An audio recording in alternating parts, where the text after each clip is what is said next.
Hey, Tefn here from retrocomputing, and in this episode what we're going to be doing is showing you how to test an older AT power supply for the P8 and P9 connectors, sometimes also referred to as the P1 and P2 connectors. So let's get right on into that. So what we're going to do is if you don't have a power supply tester that's designed for these older power supplies, you can use yourself a multimeter. That is right. So that's what we're going to do today. This is my janky multimeter that I got here. So I got my adapter here. Set that to the right amount. 12, 9, 9. Alright. Cool. Alright, so that's set for the 9-volt power input. So this way I don't have to use batteries. And then here we go. Keep that on there because it's falling apart. Yep. I really need to buy a new and better quality one. So, all right, let's turn that over there into the voltage. All right. Okay, so there we go. And if you don't already know how to use a multimeter, well then I guess look up another video on how to use a multimeter. So anyway, take your black wire, and then you hope that you don't keep constantly getting message from people on the internet and didn't mute your speaker before you started your video. Let's hope that was the only message. Otherwise I'm going to have to get up and do something about that. Okay, so, alright, you want to take your black, and you want to stick it into one of the black here. So that's your grounding. So what you can do, the best way is you put it in through the back side here.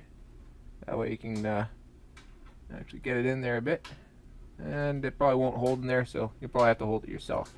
And then what you do is test the the yellow wire here first. Yellow is 12 volts, and the red ones are 5 volts. So we'll start with the yellow and see if we get our 12 volts here. So black connected, red connected, and oh, look at that! Oh, nothing. Okay, so guess what happens there? So we're not going to get anything because we didn't turn the power supply on.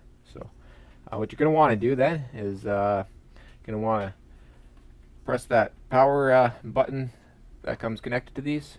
Click that in as to turn it on. What should happen is the fan should start spinning up. So it's on. And then you're going to want to take that red one, stick it in there with the yellow. And then the power supply is still working, or working to some extent. Should show up 12 volts there. Well, mine doesn't show up anything, and the fan's not even spinning anymore. That's because this power supply is not working. And then the same with the red wire. Oh, look at that. Okay, see, so the red, we're getting 0.35 volts on the red still. But it looks like the 12 volt inside the power supply is just shot altogether, which would explain why the fan's not spinning, because the fan needs and uses that 12 volt line. So yeah, all right, let's move on over to the other connector here. We'll test here. We got the black and the negative, and we'll go for the 5 volt line here, and we got 0.15 volts, and then we got 0.13 volts, and then we got 0.11, 0.12 volts. So I think it's pretty safe to say that this power supply is shot. Yeah. So look forward to another video where we're going to be taking a more up-to-date ATX power supply that actually has the -5 volt white. Well, normally white, and this one it's not, but nonetheless the -5 volt line on it, and we'll be modifying that to attach on these P8, P9, or P1, P2 connectors, so we can make it oh, and the power button as well.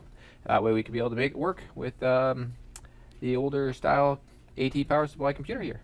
And we'll also leave a link in the description possibly to where you can buy just a adapter connector that you can put on that does that for you. There's only one I found on eBay, and yeah, so that's about the deal with that.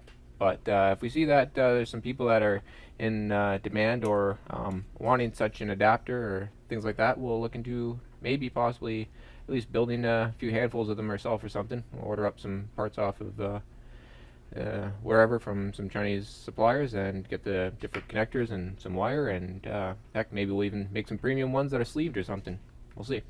So anyway, I hope you enjoyed this small video. I hope it wasn't too much of a problem that I couldn't show you how this works with the power supply actually working, because this one doesn't. So, well, anyways, subscribe, follow, like, comment, and all that other great stuff.